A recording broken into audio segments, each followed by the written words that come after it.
Do you see what I see?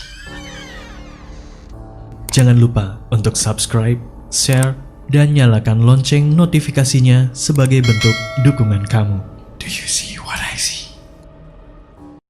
Yakin nggak mau dapetin t-shirt spesial kontributor keren ini? Selain cerita kamu bisa didengarkan oleh jutaan telinga, kamu juga bisa dapetin t-shirt keren ini hanya dengan mengirimkan cerita pengalaman horor kamu ke email podcast.ceritahoror@gmail.com. Kami tunggu.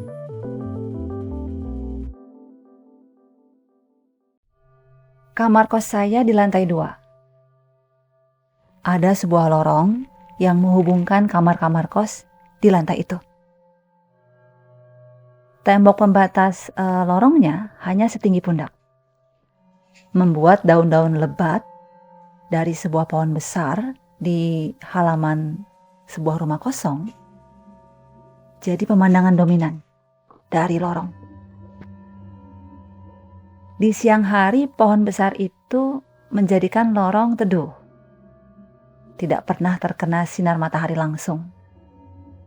Tapi lain cerita di malam hari. Lorong malah jadi agak angker.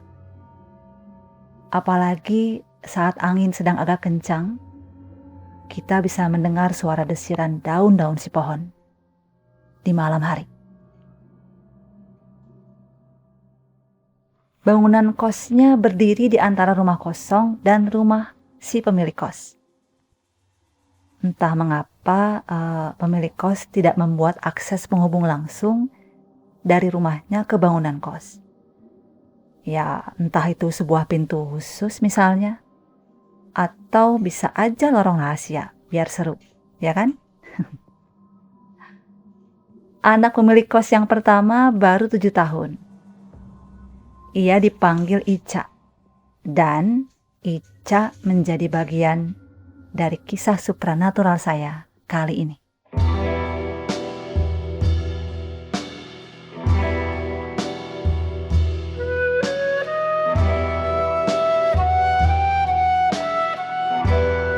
Suatu malam di bulan Ramadan, setelah jadwal aktivitas yang padat seharian, saya pulang kelelahan. Saya masuk kamar kos, menutup pintu dengan basmalah, suatu hal yang jadi otomatis karena kebiasaan. Memutuskan hanya berwudu, saya langsung tertidur. Saya terbangun sekitar pukul 2. Terdengar suara hujan di luar sana, cukup deras.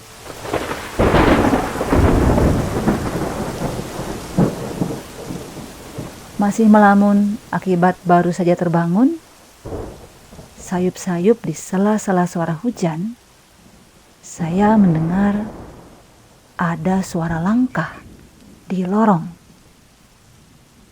Suara itu ia terdengar mendekat, semakin dekat. Lalu ia melewati kamar kos saya. Dan menjauh, semakin jauh, lalu hilang. Barangkali ada penghuni kos yang ingin sahur lebih awal, pikir saya. Tapi nanti dulu. Suara langkah itu terdengar kembali. Kali ini dari arah berlawanan. Ia mendekat, semakin dekat, dan ternyata ia berhenti tepat di depan pintu kamar saya. Wah, siapa itu ya? Ketika pikiran saya sibuk menebak-nebak siapa kira-kira di balik pintu, tiba-tiba terdengarlah suara ketukan. Pintu kamar kos saya diketuk. Dan bukan saja ketukan, ada panggilan dari balik pintu. Bahkan bukan hanya ketukan, panggilan, tapi gagang pintu kamar digerak-gerakan kasar. dihentak-hentakan.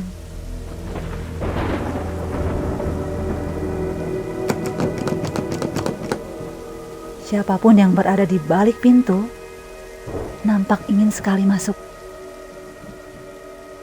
Kak sahur. Kak sahur.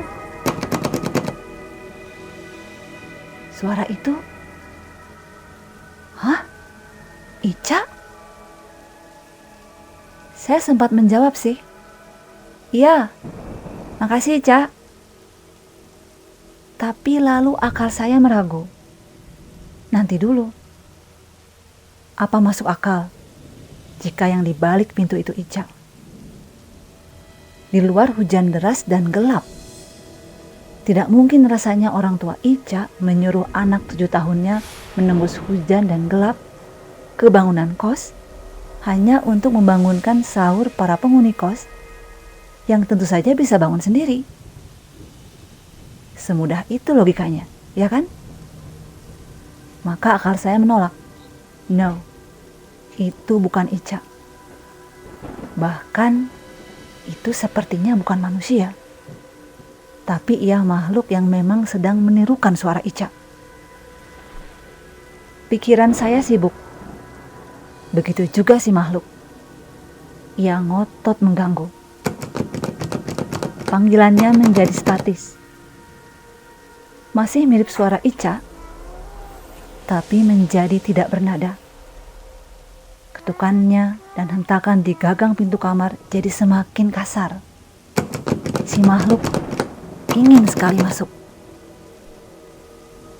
Lalu entah bagaimana muncul sebuah ide saya untuk menantang keanehan di pintu kamar kos saya itu dengan sebuah logika implikasi. Jika ketukan, panggilan dan gerakan liar di gagang pintu kamar berhenti, berganti suara tawa perempuan, maka kamu yang di balik pintu, kamu bukan manusia. Begitu pikir saya waktu itu. Lalu hening yang tiba-tiba. Dan astagfirullah, betapa sangat kagetnya saya saat keheningan yang tiba-tiba itu pecah oleh suara tawa panjang, melengking, menyeramkan.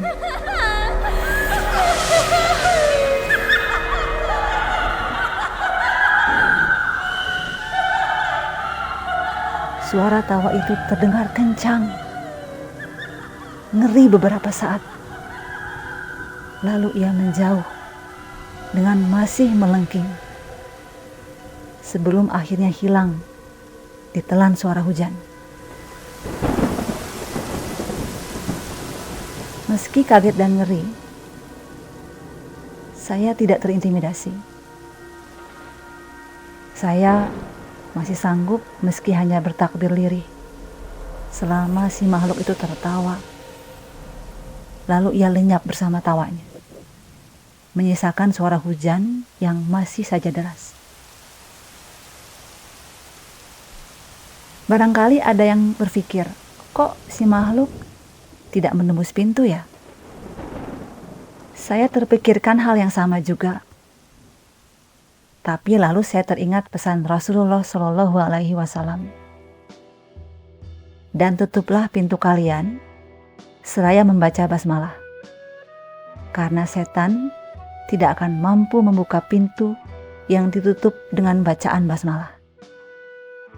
Terima kasih yang sudah mendengarkan. Wassalamualaikum warahmatullahi wabarakatuh.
kamu juga punya pengalaman horor? Kirim cerita kamu ke alamat berikut.